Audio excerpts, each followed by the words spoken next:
Hello, welcome back to Magic the Gathering. Hey!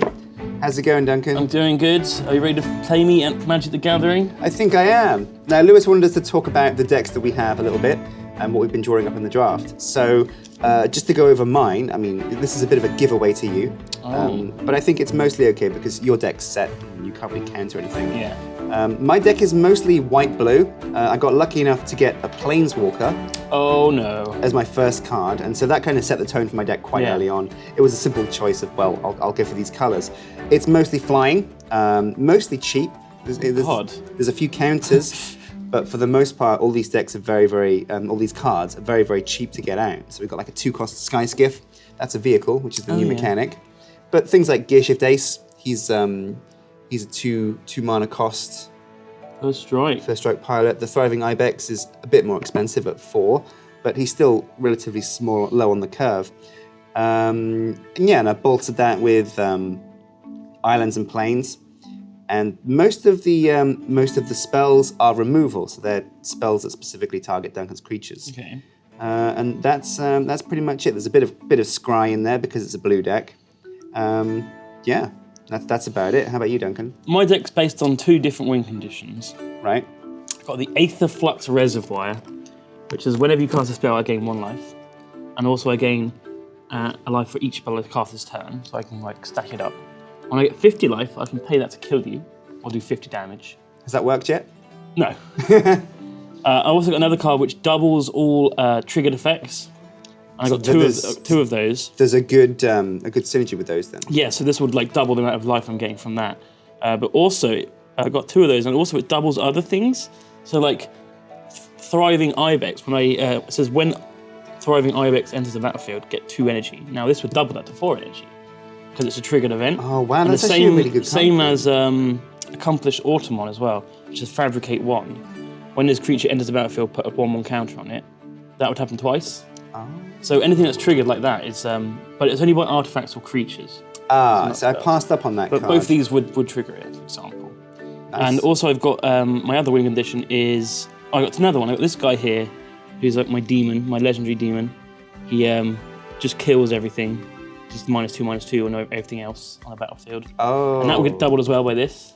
That's especially worse for my deck because it's lots of smaller creatures. And I can pay 4 energy to put a creature from the graveyard into the battlefield. So straight away. Nice. And finally, my other amazing card is the Demolition Stomper. Is that the card that you misread the description on? Yeah, so it's much better. It's actually much better than I thought it was. Right. It can't be blocked by creatures with power 2 or less. Right. So if I can get anything to drive that, this is like a pretty strong deck actually. I'm a bit worried. I mean, it's all quite expensive. Everything here is 4 or more. But typically draft games go on longer because you can't. You've gone for a quite quick deck, which is a bit worrying. Well, yeah. So it's the quick or the dead. Okay, so that's our decks. Now we're going to play them in another video. We'll see you there. Hey, welcome. This is the deck that I managed to build. What is going on with it? Basically, I saw a card and built my whole deck around that. The Gear Seeker Serpent. Now, the Gear Seeker Serpent has a great ability where for each artifact you control, it costs 1 less mana. And generally I find in drafts, you're kind of playing like a slower game, and you can't rely on definitely having stuff to kill the opponent's creatures, and big creatures can be a real big problem. And so I wanted to have some big creatures in my deck because it's quite good fun to smash people's faces. Plus, it has a nice ability of being able to get past blockers by paying 6 mana and you can make it unblockable. And so when you get that inevitable stalemate, then pow, you can just plow on through.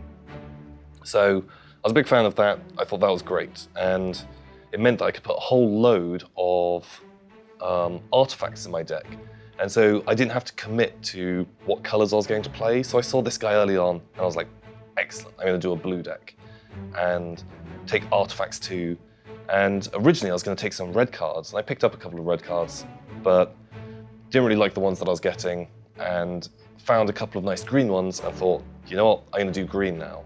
Because I was mainly taking blue and artifact, it was very easy to get those guys in. So the whole deck is really built around trying to get these Gear Seeker Serpents out. and I really hope that pays off. Then after that, it was kind of just getting some of the cards out, like the Ether Theorist, who allows me to search my deck for, scry, and so I can look at cards and try and get to some of those and get to my guys a bit faster, make sure that I'm pulling enough artifacts, and so these guys are getting like even cheaper to come out. And that's kind of what it was all about. And then after that, it was just putting in some other fun cards like the Thriving Turtle, so I have a nice cheap blocker, as sometimes you just need someone to like, deal with those like little guys that are coming to attack you, as I don't really have many cheap creatures, and so, kind of some 1/1s or 2/2s could actually be a big problem, because it would take me so long to actually be able to get stuff out to deal with them, as so many of my cards are very expensive. Then after those guys, I've got a few people that allow me to bring out more mana, because I want extra mana so I can be getting my big guys out and playing these big dudes. So this guy, Padim, Console of Innovation. Artifacts you control have hexproof. At the beginning of your upkeep, if you control the artifact with the highest converted mana cost, or tied for the highest converted mana cost, draw a card. Which felt perfect, because not only does it mean I can get artifacts out without them being shot by spells, destroyed by like creatures' effects and things like that, which isn't something I want. So hexproof, they can't be targeted, and that means I'll have more artifacts out, once again meaning my Gear Seeker Serpents will come out for cheaper. Also, it allows me to draw more cards, which is really, really good, because then I'll either be getting more land or hopefully getting to my Gear Seeker Serpents, which this was all about. I'm going to call this the Gear Seeker deck, as these guys just seem great. This is definitely my kind of card. It's a big thing with a trick, and also getting it for cheaper is amazing. So I imagine it will all work totally fine. The draft is over, and I've got my cards. I think I did okay. I wasn't really paying that much attention, but I did sort of lock down strategy while I was doing it. I picked up 2 of these Aradara Expresses, which are a pretty cool vehicle. The crew requirement for it is 4, okay? So it needs a creature with power 4 to power it. And I saw that there were these Oval Chase Daredevils, and so these are a 4-power minion, okay? But whenever an artifact enters the battlefield under your control, they come back out of your graveyard. So I can use these potentially to like put them down, they die, or I can use them to like block, and then every time I play a new artifact, I can bring them back up and they can crew these trains. So the idea is that these trains will always have a crew. That means I need other artifacts in my deck, right? So that if he has spells which kill an artifact, I hopefully want him to kill my other artifacts before I put the trains down, or or I can use those artifacts to pull these guys back out. So I've got quite a few artifacts. I've got 3 artifact creatures. They're just 3 mana cost lizards. I can just throw those down. They're Weld Fast Monitors, 3/2 creature. No one else was picking them because I think it's got a red spell, which is a red buff spell on it, which is that it gains menace till the end of turn. So basically, like, people weren't picking them because I think they thought, well, I think they're pretty good, actually. They're just a creature that can stall and block, and if I don't get the right mana to play another creature, I can just throw those down, and also they trigger other stuff. The other artifacts I've got are 1 Puzzle Knot, 5 Forges Puzzle Knot, and 1 Metal Spinners Puzzle Knot. One of them draws me cards, the other one does a little bit of ping damage, so they're pretty good. And that's actually all the other artifacts I've got, but hopefully that'll be enough. I've got quite a few burn spells and draw spells as well. So I've got 2 copies of Live Fast, which draw me 2 cards. I've got a copy of Die Young to go with that, which can kill people based on using energy. And then I've got 2 copies of Tidy Conclusion, which destroy target creature, and I've got 2 copies of Unlicensed Disintegration, which are destroy target creature. So that's pretty awesome. If they're driving vehicles at me, or if they've got a really big thing put down, I can always pretty much get rid of it. So I kind of want to save these to get rid of stuff. I've also got another removal in Essence Extraction. So I've got 5 removal cards. I've got 2 cards that draw me cards. Die Young is kind of a removal card. And also I've got Harnessed Lightning, which is the same thing but in red. So choose target creature, you get some energy, and then you can spend that energy to kill stuff. So then I've got a bunch of stuff which gives me energy. I've got 2 thriving rats and 2 thriving grubs. These are basically the same card, but they are red and black. And when they enter the battlefield, you get some energy counters. I can use it on them to make them stronger if I want. So they are kind of an energy spender.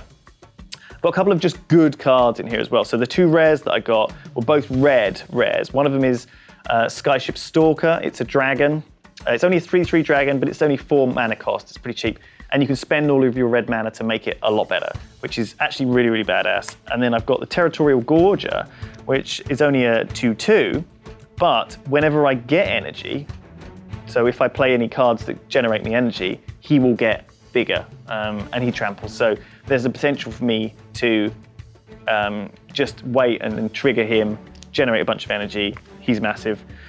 Maybe he's not actually as good as I think he is. Now I'm talking about it, so he might have to go. But he's cool. He's a weird guy with a snout and stuff. He looks great. So that's pretty much my plan. I've got a couple of ruinous gremlins, little 1-cost guys who I can sacrifice to blow up his artifacts. So basically the plan here, and then I've got a few instants as well. I've got Built to Smash, which gives one of my attacking creatures a 3/3 bonus. It's no good for defense, but if I can put it on attacking creature, I can use it as a trick.